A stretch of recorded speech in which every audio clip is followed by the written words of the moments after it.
চাকরির জন্য সুপারিশ করার বিনিময়ে তাকে বিছানায় নিচ্ছে। এইটা মোর দ্যান রেপ। এটা পরকীয়া না, এটা প্রেম না, এটা ভালোবাসা না, এটা বিয়ের ঘটনা না।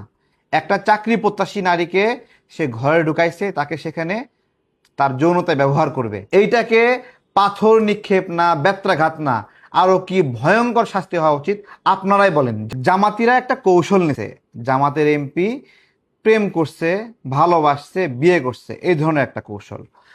আজকে আমি এখানে বলতেছি জামাতের এই এমপি মোটেই পরকীয়ায় আসক্ত না। আবারও বলতেছি জামাতের এই এমপি পরকীয়া করেন নাই। কি করছেন উনি?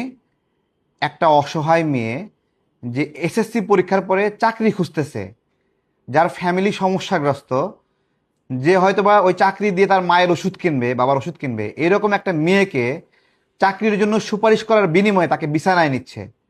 এইটা মোর দ্যান রেপ। এটা পরকীয়া না, এটা প্রেম না, এটা ভালোবাসা না, এটা বিয়ের ঘটনা না। একটা চাকরি প্রত্যাশী নারীকে সে ঘরে ঢুকাইছে, তাকে সেখানে তার যৌনতায় ব্যবহার করবে। তো এটার শাস্তি কি হওয়া উচিত? গতকাল বলছিলাম যে ব্যভিচারের জন্য যদি বিবাহিত হয় তাহলে পাথর নিক্ষেপ করে হত্যা করা, আর যদি অবিবাহিত হয় বেত্রাঘাত করা। কিন্তু এটা তো ব্যভিচার না। মানে ধরেন একটা বিবাহিত যুবক কাউকে ভালো লাগছে এক্সট্রা, তার সাথে কিছুদিন পরকীয়া করবে, বিয়ে করবে, এটা কিন্তু আলাদা বিষয়। একটা অবিবাহিত যুবক কাউকে পছন্দ করার জন্য প্রেম করতেছে, সেটা কিন্তু আলাদা বিষয়। অর্থাৎ প্রেমের ক্ষেত্রে বা ব্যভিচারের ক্ষেত্রে যৌথ কনসেন্ট থাকে, কিন্তু সে যেটা এখানে করতেছে এটা কিভাবে যৌথ কনসেন্টের বিষয়, এটা কিভাবে পরকীয়া? জামাত কিন্তু উড়ে যাচ্ছে, এটাকে তারা পরকীয়া প্রমাণ করতে যাচ্ছে, এটাকে তাদের ভালোবাসা প্রমাণ করতে যাচ্ছে। মেয়েটির 18 বছর তখনও হয়নি বায়োডাটা অনুযায়ী।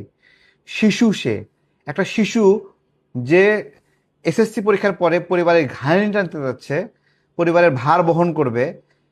হয়তো বা ছোট ভাই স্কুলে পড়বে, স্কুলে বেতন দেওয়ার জন্য সে বেতন দেবে চাকরির টাকা থেকে, বাবা অসুস্থ, বাবার চিকিৎসা করাবে এই চাকরির টাকা থেকে। এইরকম একটা শিশুকে তার যৌনতায় সে বিছানায় নিয়ে গেছে চাকরির লোভ দেখিয়ে।